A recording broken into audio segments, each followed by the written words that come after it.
Welcome back to How Brands Are Built, where branding professionals get into the details of what they do and how they do it. I'm your host, Rob Meyerson. Thanks for listening. Today's episode is brought to you by the Brand Strategy Kit from Egle Karalyte. The Brand Strategy Kit is available in both digital and print formats and provides structure and tools to streamline and gamify your branding process. Visit www.karalyte.com/brandstrategy. That's Karalyte, KARALYTE.com/brand strategy to learn more about the Brand Strategy Kit and download the free Brand Strategy Canvas. Today's episode is also brought to you by Squadhelp, the world's #1 naming platform. Today's guest is Sunny Bonnell, co-founder of Motto, one of the leading branding agencies in the country with clients like Google, Hershey's, and 20th Century Fox.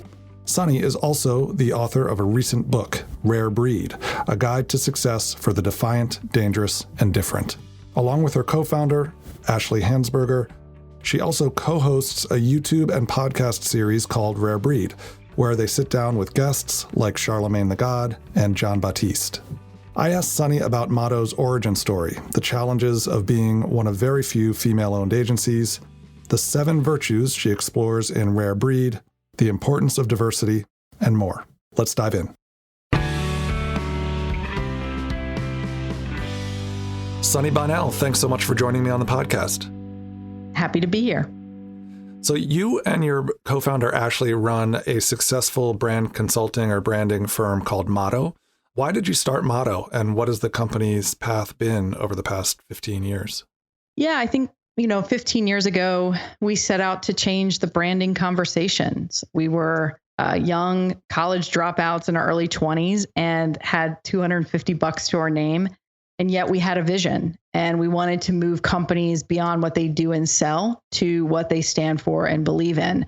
And over the past decade, we've really spent the time building the company, building our vision, trying to create a world where essentially every company and brand that we're working on, it actually means something, and that they understand what it means. It's important that a business doesn't exist just to exist. And this need for meaning has really become the centerpiece for Motto specifically. As a company, even our name, it symbolizes a sentiment of hope and purpose. It's what a motto is. Mm-hmm. And so it was important for us to really help create a foundation for leaders to help them get unstuck so that they can really realize their ambitions and make those big, impactful visions that they want to have into a reality. And so, we've been doing that by really creating a space for leaders to deeply explore the inside of themselves and their culture, who they are, what they believe in, what they're fighting for, and what they matter. And so a lot of our work really focuses on clarifying those big brand questions like purpose, vision, values, ethos. So we're kind of strangely enough, we've evolved into kind of an anti-branding agency where we're getting less and less into doing brand building per se and working more with leaders and teams to help them wrestle vision forward. And you said that you wanted to change the conversation back in 2005. So I take it that, and you started in South Carolina. So I take it that you felt that there and then you felt like these kinds of conversations weren't happening. I'm just curious, do you now, 15 years later, and presumably understanding the industry far better than you did in those early days, do you feel like that was, I guess the question is, was it a South Carolina thing, or was it just 2005 people weren't having the kinds of conversations that you thought they should be? I think it was both. Mm. And, but I do remember not seeing a whole lot of our kind around. Many people in the industry that I can recall mostly called themselves either graphic designers or ad agencies. Very few companies were calling themselves brand companies or branding agencies. It was very few and far between. And so I think that it's now evolved to now there's one on every corner.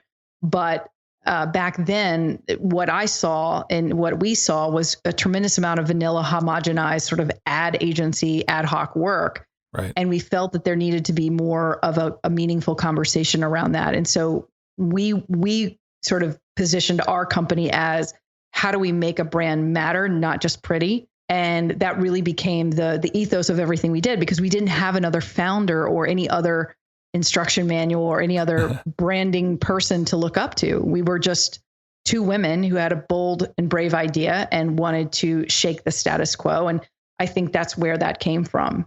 Yeah, I suppose that lack of an instruction manual, it kind of cuts both ways. It feels daunting in that you have to create everything yourself, but also gives you the opportunity to create it the way you think it should be instead of just conforming to the industry norms. Oh, absolutely. I mean, we took many black eyes. We were getting schooled in boardrooms left and right at a very young age. Keep in mind that we were early 20-somethings, dropouts of college. I was going to be a veterinarian. I think Ashleigh was going to be a writer or an English major. And, we abandoned it all to follow this wild, ambitious, audacious vision. And with little plan B or any way to look to anyone else for guidance or help. And that was extremely difficult in the very beginning. And sometimes still remains difficult because, there's few of our kind. We're I think 0.1% of all creative agencies are owned by women. So we felt like lone wolves then, and we certainly sometimes feel that way now. Yeah. That stat you just mentioned, 0.1% of creative agencies owned by women.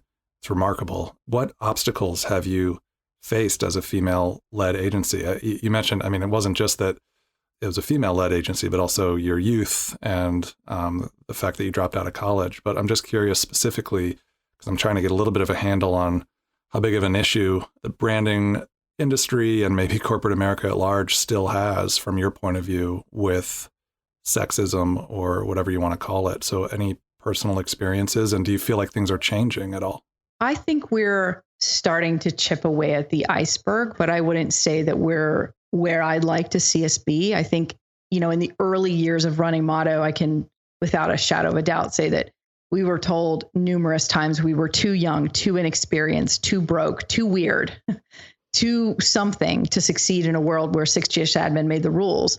And what I think happens is that as women, we're often incredibly underestimated. And what I can tell you is that we've built Motto off of sheer force of will.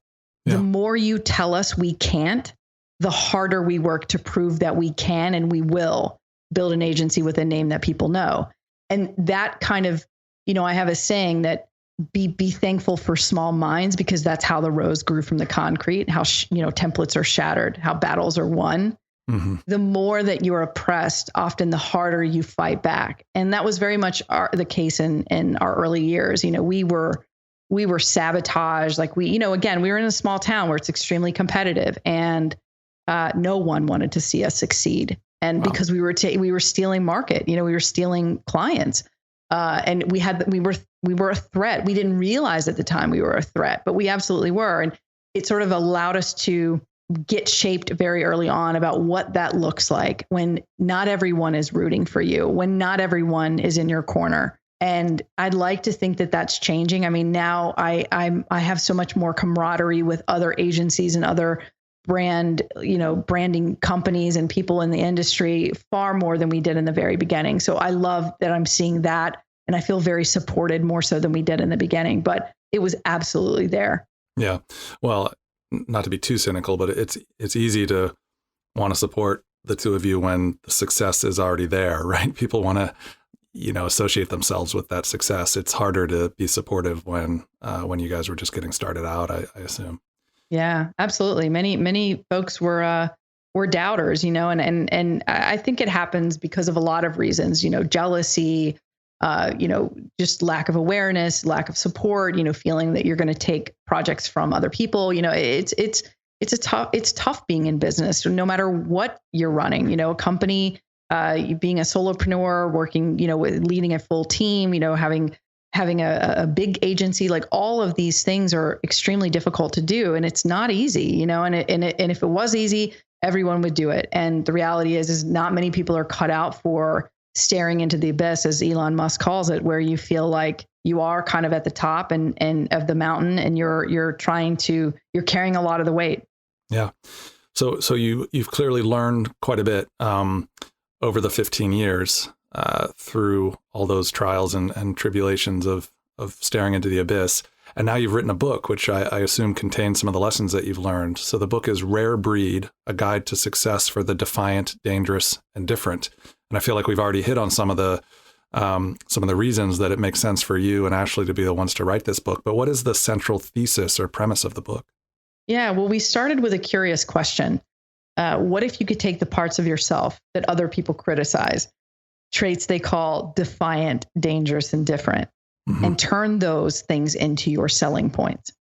And so at the heart of Rare Breed are these 7 so-called vices: rebellious, audacious, obsessed, hot-blooded, weird, hypnotic, and emotional. Society tells us that these vices are cautionary tales. They're counterintuitive to our success. And we're supposed to quiet these traits and sort of make them invisible. But we reframe them as virtues. We're kind of giving a floor to the misfit and to anyone who's ever stood outside of the pack to finally lean into who you are and succeed on your own terms. And so really the thesis in its simplest form is being defiant, dangerous, and different is a gift. Succeed because of who you are, not despite who you are. And now it's become kind of the central theme of being more than a business and brand book. We didn't originally write it out to be any way a branding book because we felt that was very limiting, and we felt that the message was bigger than just a business or a brand. We saw this really resonating with individuals, both within organizations and without, those that were starting careers at the beginning of their journey of finding their life's calling. And to really speak to them about what that really looks like. And now we use this model to lead workshops and global teams to teach them not only how to lead their company with this kind of rare breed mindset, but also how to find, nurture, and celebrate rare breed talent within the organization. So what's interesting is now we're getting so many emails and people that have read the book that are coming from outside of the business world per se. And I've had parents reach out to me who are like, I'm the parent of a rare breed kid. And it's really taken off in a way that has been surprising. It's truly remarkable because it's exciting to know that we have superseded essentially the walls of business as usual. And now we're penetrating, young outliers, young rare breeds, and even their parents to know how to nurture and celebrate them rather than oppress them. Yeah, I suppose by focusing on the individual, you've created something that's somewhat universal. I'm sure it has a lot of application within business, but even within business, you could talk about talent, recruiting, you could talk about leadership, you could talk about teamwork and how teams, if they understand each other better, then maybe there's a better teamwork dynamic. And then, outside of business as well, it could have implications for schooling or just sort of self-help type things, right? Just understanding yourself and taking ownership of what some people call faults and turning them into virtues. Oh, it's been extraordinary to see. And what was interesting is in the very beginning, we were like, stay kind of taking our own advice, like don't stay in your lane. But, the publisher was like, no, you guys really need to, this is bigger than a business book. And we're like, no, but we come from the entrepreneurial world. And so we wanted to kind of, steadfast to that and anchor ourselves to kind of a core theme so that, what we know and what we've studied and worked in obviously is in brand building and leadership and culture building. But we realized very quickly that this was such a universal message. And, now we're starting to see interest from, even bigger entities seeking us out to bring us in to talk about these themes and concepts. And it's makes the work even that much more meaningful than it was before. I am curious how, if at all, as a branding guy, and given this is a podcast about how brands are built, I'm curious how it's applied at more of like a corporate brand level. But let's table that for just a second, because I have a couple of questions just about the process of writing the book. Yep. So how did you arrive at 7? I'm always curious with these books, that have 5.5 rules for this or something like that.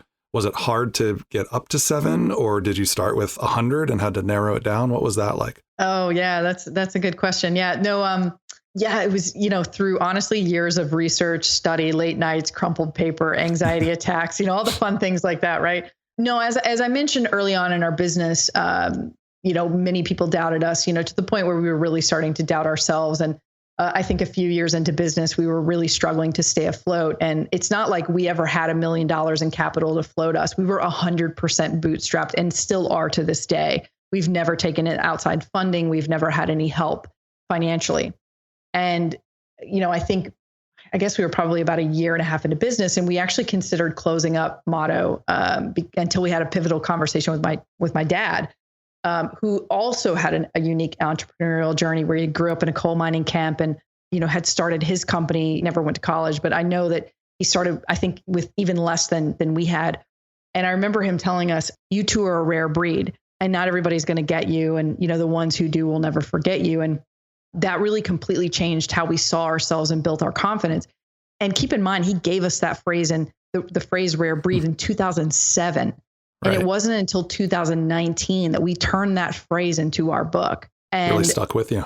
Oh, absolutely. And what we started to see was kind of making these connections around, working directly with leaders and leadership teams to solve very tough problems. And we began to see that there was these kind of inherent traits and unique DNA and characteristics within not only the individuals that we were working with, but also within the company and brands that we were building, and what kind of gives someone a competitive edge and what doesn't, and how often we go into companies who actually say that they want to be anything but who they are. They point to brands that they've come to know that sort of are in the ether, the algorithm, and they look at them and they're like, I want to be that, or I want to be the next Warby Parker or whatever.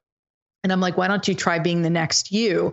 And it's actually a very difficult conversation for them to embrace, because they're so used to not being able to go into the room and look around and see that many of the things that make them inherently valuable have actually been kind of dust covered and forgotten.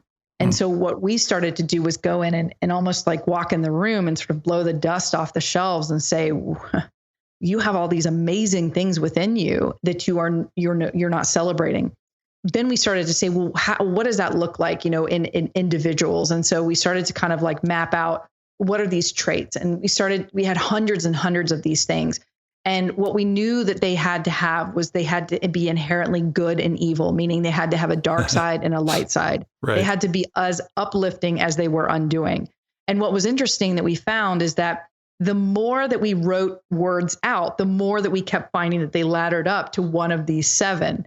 So for example, if you take a word like relentless, which is greater, obsession or relentlessness? Obsession's going to win every time, because number one, it's paralyzing.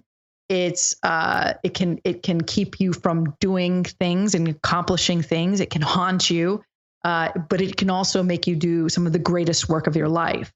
And so the most important criteria that we had was they all had to have this sort of dangerous dark side, right? And they had to be destructive in some way. And so that's what's unique about the book, is we go deep on not just talking about why obsession is a great trait to have, but we also talk about why obsession is a very dark trait to embody and to have within not only yourself and your life and your work and your career, but how you then turn that into something that becomes a competitive edge for your business. And that's what's been really kind of universal about this. So to for a very long-winded kind of answer to a short question, the truth of the matter is we had hundreds and hundreds of them. There were so many that did make the book, but found that these 7, just everything that we could think of, we just said, well, no, that ladders up to that. And, we at one point had hubris as one of the things. And we're like, well, but hubris is only the dark side of audacity. You can be audacious, but you can also be hubris. And hubris is when you've just kind of like drank your own Kool-Aid. Mm-hmm. And we see that right now, in politics and things like that. As a matter of fact, some of our greatest and most influential rare breeds have also been some of the most evil. Right. Yeah, I suppose you see a lot of the dark side of some of these in politics right now. Mm-hmm. But we won't get into a political conversation on this show. Let's not go there. That's a whole separate episode. Absolutely. So one of the implications here is about talent and diversity, I think, specifically on teams. I mean, in some ways, I take it you're kind of encouraging leaders to hire people that they consider weird, because maybe weirdness can actually be a good thing and infuse some diversity of thought, I suppose, into a team. So I'm curious, why do you feel that teams should be looking for rare breed talent? And maybe a larger question than that is just what are the benefits of diversity at an agency like Motto? Yeah, I think when you meet our team at Motto specifically, there's one thing that you pick up on immediately, and that's that we're very different from one another. Some of us grew up under democracy, others under dictatorship. We were born into privilege and disadvantage, into cities and onto farms, into enough and into never enough. We identify as female and male, a blend of both, maybe neither. We've got fur babies, we've got human babies. We're just we've got folklorists with MBAs and logisticians who are or artists. Some of us kind of roam the streets of New York, and others, may tuck themselves away and into a forest. But what I've learned is that sameness only breeds sameness, and we need more people who don't nod their heads in agreement. We need Black leaders. We need more women at the top. It's really time to shatter templates and shed the old guard. And that's how you get different perspectives to get a seat at the table. It's why we wrote Rare Breed. We started out with everyone telling us we were the things that we shouldn't be. And we often found ourselves slugging it out, just trying to get a seat at the table. And what we quickly sort of, I think, understood is that we needed to be at that table. They needed to hear us. They needed to hear our voice. They needed to understand our perspective. And that's what you need. You need more rare breeds who are not only seen, but given the floor.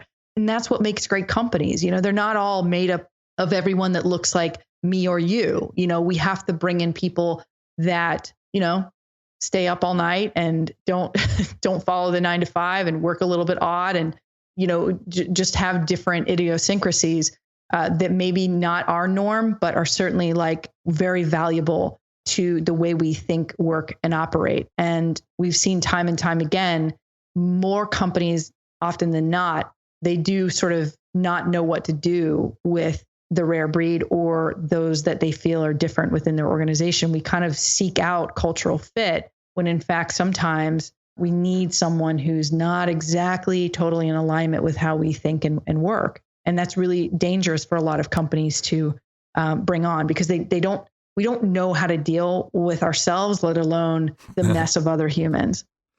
Well, yeah, you said that leaders sometimes have trouble knowing what to do with the rare breeds. And I want to get to that because you've clearly put a lot of work into helping people understand this concept and maybe where they fit into it.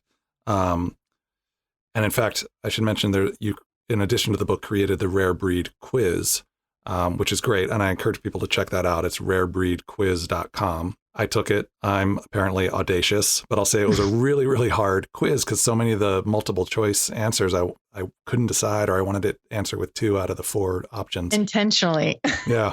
But Intentionally so. So now that I know that I'm audacious, for example, how do you recommend people use this information?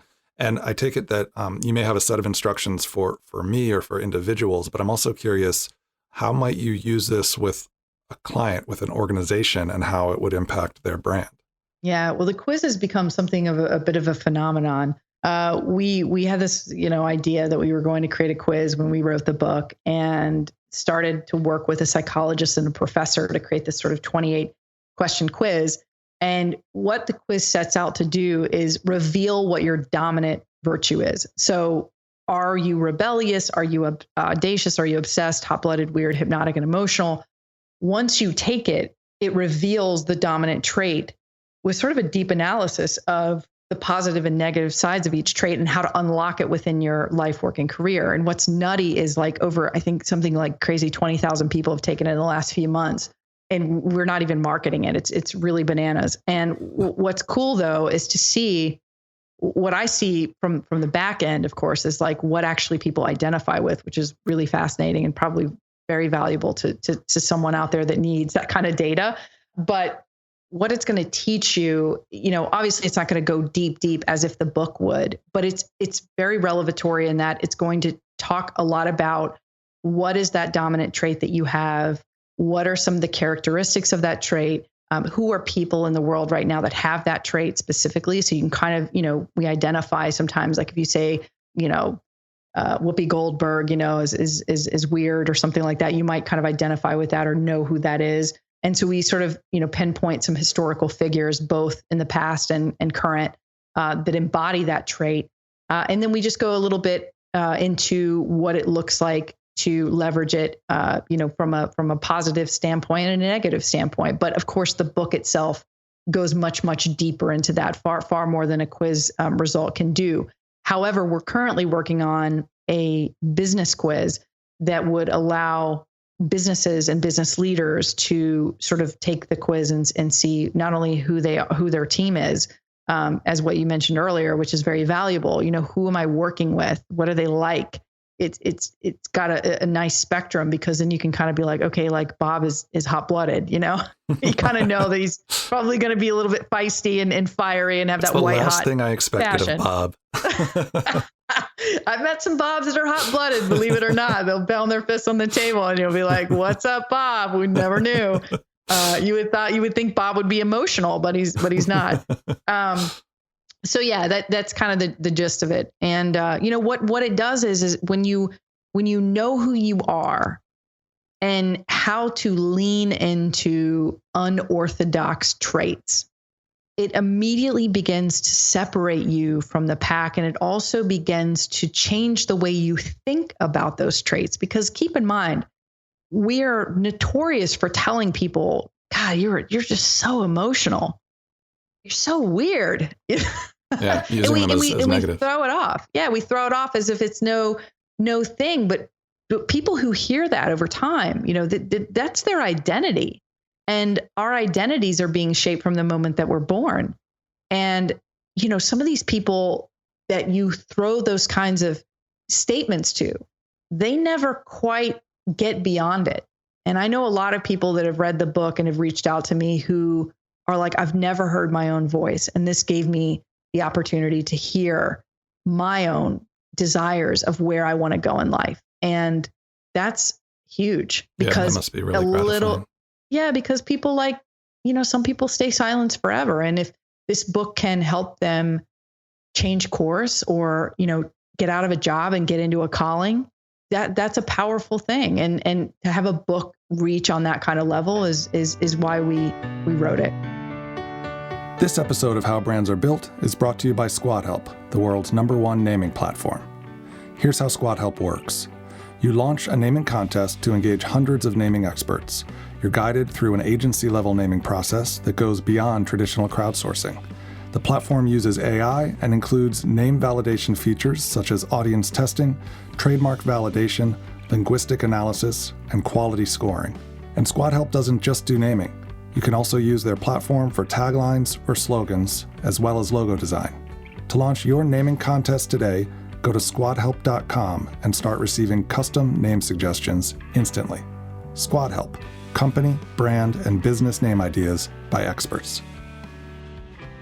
So I'm still curious how rare breed brand thinking can create a more competitive business. So is there a point at which you'll be telling a brand, so you're working with Uber or Coke or Apple, and you're saying your brand is audacious, or your brand's primary virtue is weirdness, and therefore do this and don't do this? Is it going to work, or is that a goal for it to work at that sort of entity-wide or brand, intangible level of sort of the brand concept, or is it more of a people-oriented tool, and you would say, no, let's focus on the leader of this organization, and that will help her or him know what to do with the brand or the company? Yeah. So right now we are working with some global brands on this concept of becoming rare breeds. So we're workshopping currently with very smart people who want to do even bolder things in the world with their brand. And what that's doing is it's going to drive competitive edge. It's going to drive diversity. And we're making these leaders kind of look through the lens of these 7 virtues in the book. So we're asking them, how can we, if we're thinking about rebelliousness, what are we fighting for? What are we fighting against? Let's answer these questions. How can we be more audacious in our thinking? How can we be more emotional or heart-centric as leaders and with our audiences?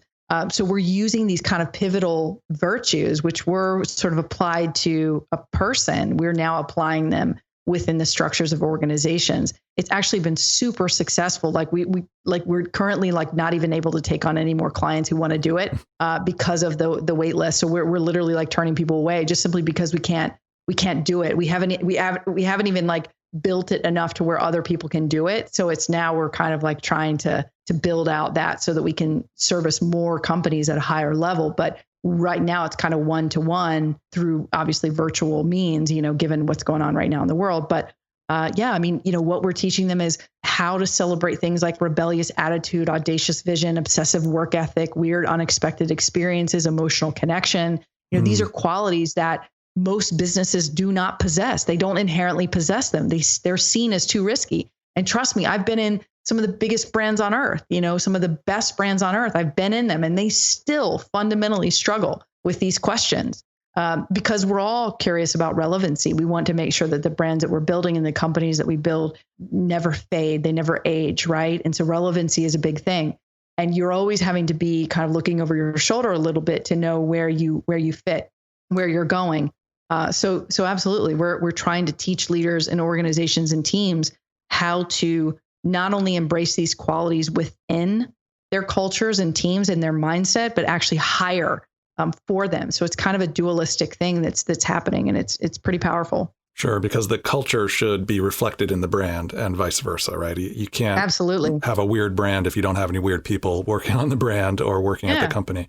Yeah. That alignment, that symbiotic relationship is what we do. Like Motto is one of the very best at helping cultures, teams, and organizations align at the leadership level, align at the culture level, and then align at the brand level. We're slowly getting out of the branding, quote unquote, space in terms of helping teams like develop new logos and things like that. Like we're being brought in to solve incredibly complex problems, like at a mindset level first and foremost. And we're teaching teams how to embrace these 7 traits. And what we're finding is it's so needed. And they've never been approached in this way. No one's ever come in and is doing what we're doing, period. Yeah. And why it's so unique is because we're teaching them how to be a one of a kind, how to think like a one of a kind, how to operate like a one of a kind.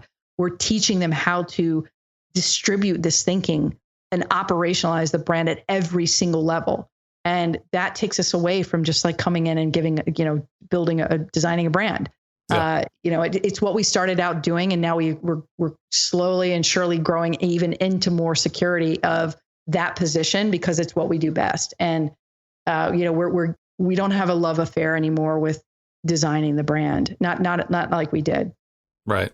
So I wanted to talk to you a little bit about the positive and negative impact that brands can make. So we're going to pivot a little bit, although I'm sure a lot of your rare breed thinking will influence your answers here. How do you see brands and branding impacting the world? This is like a very big picture question here, for better and worse. I mean, do you think that branding is inherently good or bad, or is it just a tool that can be used for good and evil, so to speak? I think we're living in a time and place that's extremely vulnerable. Brands have huge influence. Many of them that I've seen recently being extremely tone deaf with the pandemic, but that's another topic. But I absolutely believe that leaders can use that influence to stand for something, not just sell something, and make a positive impact on the planet and the people living on it. And they should, because why on earth would anyone have a problem with businesses doing good? I can't stand the argument personally that there's no place for politics and social opinions and keep it strictly business. A lot of people kind of you have this ethos like stay in your lane. Well, I just say fuck the lane. For rare breeds, there is no lane. And I think that we are, brands can inherently be good or bad. I mean, look at Oatly, they are a huge business. I think they're valued at like $2 billion and fucking fearless. They took what used to be an invisible brand and turned it into a lifestyle brand by doing their own thing, having guts, sticking to their convictions, and really going against the norms of traditional marketing. It's not something you drink. It's something you believe. Right. And that is where I think more businesses should operate. Yeah, I suppose there's a lot of fear or inertia, or even just the idea of if it ain't broke, don't fix it kind of thinking, where companies feel like, well, I could see it on any end of the spectrum, really. Companies may feel like they're so small that they don't even have the right to assert a point of view, or that nobody will hear them because they're so small, or that they can't afford the risk because they're just getting started. And then likewise, companies that get really big may feel like, hey, we've succeeded and we're really big and chugging along and we can't go out on a limb. So how do you break through that thinking? I mean, in the room with the client, how do you feel like there's something that you can say or an exercise that you do that is one of the most useful tools in kind of breaking through that way of thinking? Yeah, I think that, you have to make people uncomfortable. You have to push boundaries. You have to say what others won't. You have to turn in brilliant work, and, when everyone in your workplace is saying blend in, like don't stand out, like rare breeds are going to violate that contract, usually because we can't help ourselves, but it's going into companies and being unafraid of steering them in a direction that you're pointing them in an opposite direction from where they're going.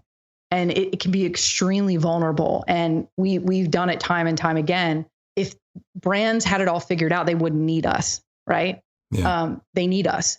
And it's good that they need us, because we can come in and we can kind of take the blinders off and say, like, you're headed in the wrong direction, and let's try to shift this around so that we can help you think in a new way. Let's graffiti over the pretty walls, be sort of a natural insurrectionist. There's always a better way to get the job done. And it's really hard when somebody comes in to take that sledgehammer to conventional wisdom, which is what we do. And it's extremely unnerving, but what you have to get them to think about is more so, what if you built your culture around anti-conformist qualities most prominent in you and your team? What if you let them shape how you think, act, and communicate? Rare breeds, like, they believe 6 impossible things before breakfast. It's not just a quote from Through the Looking Glass. Like, it's a business plan. It's a life plan. And you have to get them to think in a way that they've never been thinking, or they've been thinking that way, but they've never had anyone give them permission to actually build upon it. Keep in mind, like, a lot of these corporate structures are meant to kill really great ideas. They're built to be risk adverse. Yeah. Absolutely. Like, we can walk them to the ledge, but very rarely will they take the leap. And so you have to keep kind of, first recognizing, like, are they willing to make that change? Are they willing to have courage? Are they willing to do what hasn't been done? Are they willing to shatter templates? Are they willing to shake the mold? Are they willing to do all of these things? Because without it, it's very hard to, get them to take the leap. But we have done it. We've done it many, many times. And it's been truly remarkable and transformational, not only from a bottom line standpoint, but just from an overall mental health and wellness of their organization. The way they hum along changes. The rhythm in which they move is very, very different. You come in and you see one thing, and when you're done and you walk out, you have transformed that company, and they are on a different path in a different way. And it creates something very powerful, and it's why we do the work that we do. It's not easy work, and you don't always get the pat on the back until the very end, but it's worth it. So I said we weren't going to get political, but you're here. You just couldn't help yourself. I'm listening to what you're saying, and I keep hearing, let's have uncomfortable conversations. So I want to touch on something. It occurs to me, and maybe I'm misinterpreting it, but a lot of the thinking here, it seems to me sort of inherently progressive, in that you're speaking to this idea of diversity and, allowing for things that are, I suppose, less conservative, small c conservative. I feel like I, and maybe you, have a personal take on where we'd like to see a lot of brands go. And right. To the degree that I feel like some of these ideas that we're encouraging them to take on kind of move them in a more progressive direction. And right now we're seeing a lot of brands taking a stand, whether it's whether they're backing it up with actions or they're just posting a black square on Instagram, but they're taking this, let's say, just to get specific, they're saying Black Lives Matter, which I, as a progressive, don't think should be a political statement, but apparently in the United States right now it is. Is there a place for brands that, I might not want to be the customer for them, but if I'm accepting that branding as a practice is partly about differentiation and standing apart, so therefore, is there a place for these brands that would really align themselves with the quote unquote opposite side of that debate? I think you're seeing it right now in the look at Trump. I mean, that's a perfect example of what you're talking about. Right. And the brands that would, I suppose, Goya, for example, right? The brands that have become famous or infamous for kind of aligning themselves with his movement. I think we're seeing it all the time. I mean, there's a lot of these brands. Ashleigh just wrote a post on LinkedIn that took off, and it was about she was talking about how big brands had responded to the assassination of George Floyd and these with sort of anti-racist messages. And what she said was Zillow, in their, I think in a post that they did, it says racism has no home here. And we said, apparently neither do Black people on your leadership team. Right, Nike, don't pretend there's not a problem in America. Well, how about not pretend that there's not a problem in your C-suite? Right. There's a lot of these, I believe there's like maybe less than 5% of Fortune 100 companies that have Black people at the top. This is a conversation about business and money and power.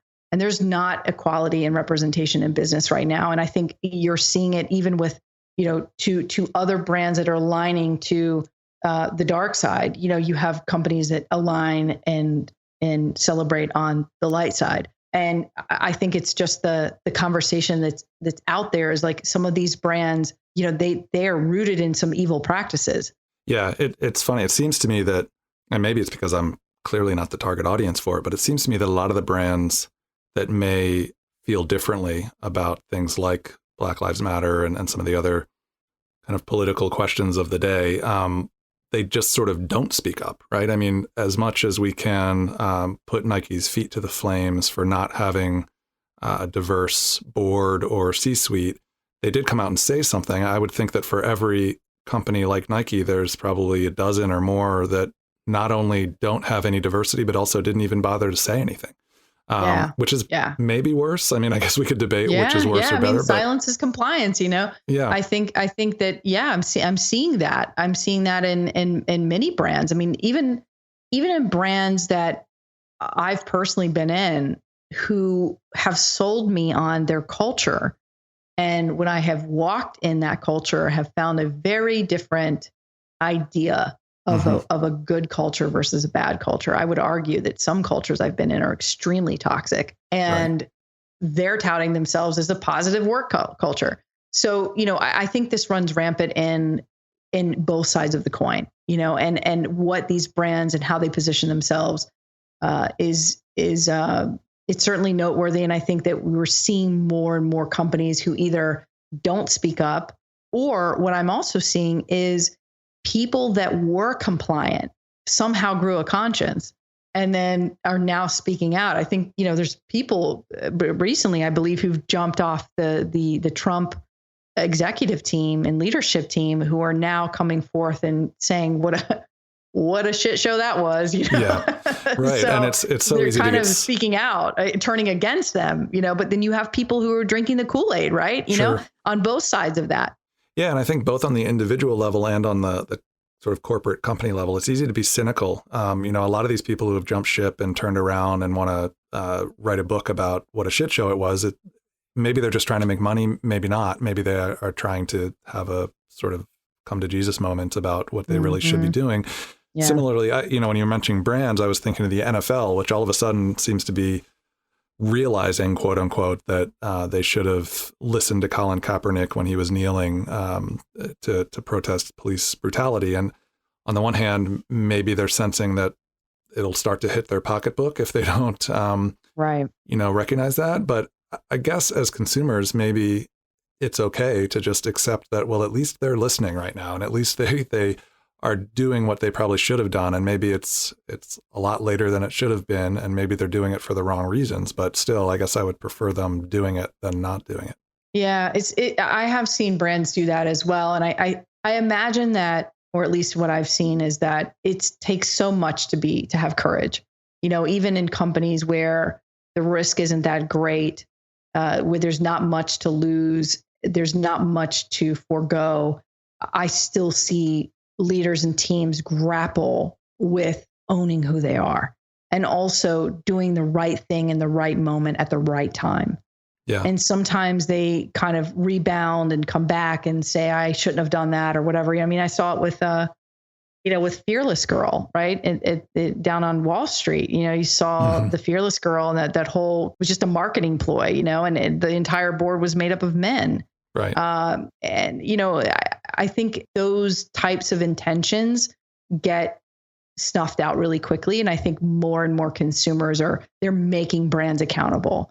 and they will stand with them or stand against them. And you'll find that sort of ferocity across the spectrum, both for those who are advocates for it and against it. And what I think we're living in is a very powerful time where transparency is more prevalent than ever. And we are calling out work environments that are toxic. We're calling out leaders that are terrible. We're speaking up for, sexual harassment and things like that, where, when Ashleigh and I started, when that was very, very much at the tables that we sat at, who were you going to tell? Right. There was no voice for you, and now I'm hearing the megaphone just get bigger and bigger, and the sermons getting bigger and bigger, and more people are hearing it, and more people are, because of that courageousness, you're seeing more and more people come forward because we are willing to illuminate ourselves when we see others do it. When others stand in the light, we're more influenced to do it as well. And I think that's what we have to remember, is that more brands can do good by doing good. And hopefully we can influence other people and other brands and other teams to also be thinking in that same way. But there is always going to be those causes and groups of folks that you're never going to reach and you're never going to change. Some hearts are hardened, but I truly believe in being an optimist. Well, I was just going to say, that leaves me feeling optimistic. So thank you for that. And that's quite an accomplishment in this day and age, as we're all locked in our houses. Like I mentioned. I know. I keep finding things to do. I'm like, when's the last time I painted that door? Well, it was probably like 3 weeks ago. Well, I'm glad I gave you something to do today besides rearrange the living room. Exactly. I'll let you go back to that, but I do have just a couple of wrap-up questions just to kind of close on here. So maybe we can do this sort of as a lightning round with quick answers. Go for it. You mentioned Oatly. Any other brands that you are really impressed by that you feel like they're doing things right now? Actually, a client of ours that I think is doing some really amazing things is a brand called Humankind that we created back in 2016, I think it was. It's under the USA Today network umbrella, and we created a digital platform, a digital news platform, where they went against the negative news stories and tried to create stories where sharing positive news stories of people doing good in the world. And that brand has since now grown into a viral platform and has sprung off into Military Kind, Animal Kind, and now just recently Womankind. And it's just a really proud thing to see, that they took a stand, number one, and number two, it's now turned into Womankind, which is, it's kind of a proud moment, because I remember when we were working with the Gannett Innovation team, and we were up against 70 other pitches for this concept in terms of trying to pitch a concept that would get picked up and funded. This concept ended up winning. We named it, we branded it, we created the platform around it, all of the digital assets, so the motion assets, and to watch it just sort of bloom has been exciting. But to see now that it's bringing back that woman led kind of story of women doing amazing things in the world, like it's so needed. We need more of that. So I think they're doing really interesting things as well. That's great. I'll check that out. Yeah. Aside from Rare Breed, any book recommendations, things that you maybe recommend to your team that are that help them learn about branding or just how to be leaders or whatever you think is important? Yeah, well, of course, Rare Breed, I think is a good one to pick up. But yeah, there's actually a couple books that have been really influential to me specifically. Two actually. It's not How Good You Are, it's How Good You Want to Be, and Whatever You Think the Opposite by Paul Arden. Another really good one. We've done some archetyping in the past with some of our clients. So we love the hero and the outlaw, building extraordinary brands through the power of archetypes. That's a really powerful book. And yeah, those are some good ones that I like to keep on the shelf. I'll add those to the list. I have a long list of book recommendations from other guests on the show, but I don't think anyone has mentioned those three. Although, of course, I'm familiar with Hero and the Outlaw. I can't remember whether anyone's mentioned it before, so I'll get that on the list. It's a really good book. It's very, very, the language is just so powerful and inspirational. And I think she was way ahead of her time. And, we started doing archetyping in like 2008, 2009, and it was just not a thing. And now it's, a lot of companies do it, and it's really exciting to see it sort of take off. But now we're creating kind of this archetypal wheel with the seven rare breed traits. So that's really cool to kind of see that And we're using that within companies to kind of sort of pick out where they fall in the spectrum of one of the traits and how can they use that as a competitive advantage. So that's been pretty neat. But I'll share a graphic with you. We're almost done with it. I'll be sure to send it your way so you can post it on the website or share it. Oh, great. I'll get it up there as soon as you send it over. Cool. So listeners, take a look for that. Yeah. And then my last question here is just any kind of parting advice that you'd like to leave listeners with, especially those that are maybe junior, maybe earlier in their careers in branding or just trying to get into the field. Own who you are. In a world that wants to own you, owning yourself in this way can really hurt like hell, but being defiant, dangerous, and different is a gift. Succeed because of who you are, not despite who you are. All right. Sunny, thank you so much for joining me. Thanks for listening to How Brands Are Built. To learn more about Sunny and Motto, visit wearemotto.com. Rare Breed is available now on Amazon and elsewhere. I'll add a link in the show notes to this episode. And if you go to rarebreedbook.com, you can watch episodes of Sunny and Ashleigh's YouTube show and take the Rare Breed quiz you heard us talking about. If you take the quiz or read the book, drop me a line on social media. I'd love to hear your thoughts. And if you liked this episode, do me a favor and drop a 5-star rating and a review on Apple Podcasts. It helps support the show and helps others find it. How Brands Are Built is a production of Heirloom Agency, LLC. Our logo and original podcast artwork is by Joel Sherlow, with additional design work by Lacey Honda. Web development by Matthias Garrido. Our theme music is by Isha Erskine Project. I'm Rob Meyerson, and I'll talk to you next time.